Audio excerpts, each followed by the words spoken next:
Yep, there's a jingle.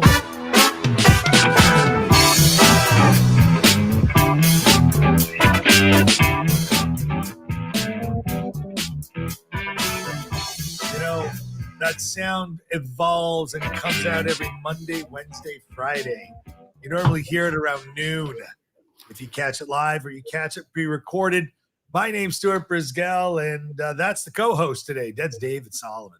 We've been doing this for 5 years. It's kind of crazy. I know David's got a lot more gray hair, and his beard has got a little grayer, and my hairline's gone back. But in the 5 years, we've talked about and immersed ourselves in absurdities of modern life. And I'm using the word absurdity. Well, let's first take this a little serious for a second. Some idiot terrorist in Great Britain drives his car in a pedestrian path to kill Jews and then stabs 2 of them who are killed. Okay. In Great Britain, you have law enforcement walking the streets telling the Jews, we cannot protect you. If you've seen some of the more current videos floating around. And the religious Jews said, but why? You're wearing one of those things and we can't protect you. That's Great Britain. Donald Trump gave Gaza or Hamas 3 to 4 days for a deadline to make a decision. Whom is making that decision? Great question. Moreover, isn't it amazing all of the violence, terrorism, death, carnage occurring in the United States and the Western world isn't echoed in Dubai or UAE? Last time I checked the Abraham Accords, there are lots of Israelis partying and going over to UAE and Dubai, having a grand old time. I haven't heard a single report of any anti-Semitism in these countries. Now, listen, we know that this isn't the easiest path, very dangerous path, but it's safer to be in Dubai and UAE as a Jew than it is to be in Great Britain. Clearly, that's absurd. If you listen to some of the princes, they tell the Western world these people, the Palestinians, are not welcomed in any of these countries, and that we keep telling you that you will not be able to assimilate them. It doesn't matter which prince. There's now, I think I've heard 7 or 8 of them speak on the topic.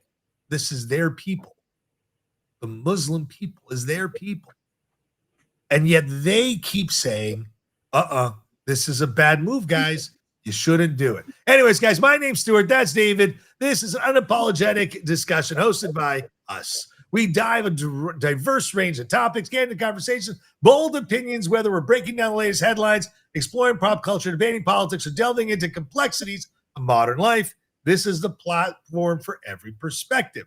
Grab a seat, settle in, and join in to yet another thought-provoking conversation. Now, in the green room, we didn't really talk about this and sort of line up this conversation because it's just sort of come to me. How dangerous it is to be a Jew in New York City, but not in Dubai. It's amazing how dangerous to be a Jew in LA, right? Or Oregon, but not in UAE. So in other words, it's safer there than here. I mean, David, that's like saying that it's safer in a gas chamber than it is in a fire pit. What do you say? Well, I'll skip that last question. But in terms of what's going on, let's just put some context into play here. Yesterday morning, as many of us on the East Coast got up in the morning, we heard the crazy and sad news of what happened in Manchester, England. As Stuart said, it turned out to be a Syrian of about 35 years old, reportedly, who tried to ram his car through a crowd of Jews on the way to Yom Kippur services, the holiest day of the year, the day when we know that when many Jews go to synagogue. stabbed 2 people, and was gunned down by security. I have said in this rant before, my synagogue has been firebombed twice. I know other there's a wonderful synagogue in Australia that was burnt down to a crisp. One of the oldest synagogues out there. And this seems to be the game that's afoot with the immigrants that were brought in through the policies of these governments, whether it's Australia, UK, Canada, even the United States, where you've let in people unvetted, hoping, coercing that they will vote you for in the next government. This was a power play. 30%, as I've said this in a previous rant, 30%, Stuart, of the seats in the Canadian government are in Montreal, Toronto, and Vancouver. And where do you think they settled all of these immigrants? Montreal apparently is now at 18% Muslim. This is the settlement policy done by the government to try to twist. You guys were talking about rewriting voting blocks or voting areas, and in Canada and in England and other places, it's about taking immigrants from, it doesn't matter where, putting them into cities and saying, now you're going to vote for me in exchange, because that's the game. But who gets hurt at the end of the day? It starts with the Jew. And that is what, unfortunately, over the last couple of days, I've been thinking about it. And when I woke up yesterday morning and I heard of the stabbings, it was like, here we go again. What would I expect? Well, platitudes from the UK government. Okay, we'll give you more security. Okay, because that's the solution, Stuart. I've cut you with a knife, and I'll just keep putting Band-Aids on top of it, hoping that the bleeding will stop. That is what the UK government, the Canadian government, and all the rest of these governments do. Their hate for Israel has translated into an open season on anti-Semitism. And today I sit here and going, I could only want to imagine if Kamala Harris would have won the election, what life in the United States would be like for Jews. Because all of these governments have one thing in common: hate on Israel, ignore the Jew. And it's consistent. We see this with Mark Carney in Canada, Keir Starmer in England, Albanese in Australia. They don't have the intestinal fortitude to stand up to the people that they've helped enter into their countries. And when you say it's racist, it's stereotypical, it's mental health, you're just throwing excuses, and the left throws one more excuse after another, that it's not possible. It's not possible that radical Islamists are here. Guys, I'm not saying every Muslim is a radical. No. But if you're telling me it's only 5% of them, and you've let in millions, what's 5% of millions? It's in the thousands. Now, I'll go one step further, Stuart. Go into these mosques and listen to what their spiritual leaders, the imams, are spewing out on. It's been recorded. It goes out on social media. They're spewing hate, not just towards Jews, but to the countries in which they're in, that we're going to take over with Sharia law. And we're just going to turn a blind eye. We're going to let people continue to be indoctrinated. There are entire there are entire public schools that are being brought to mosques and taught how to pray to Muhammad. And if you're going to tell me that's cross-cultural education, slow down on what you're going for. The Quebec government here there's an election next year, and already legislation is being put out to ban public prayer, thanks to what happened here, where Muslims took over one of the most famous cathedrals in Montreal, Stuart, the Notre Dame Cathedral. They took over the front every day to pray. Every day. And their solution is banning public prayer for everyone. Wow, that's the solution?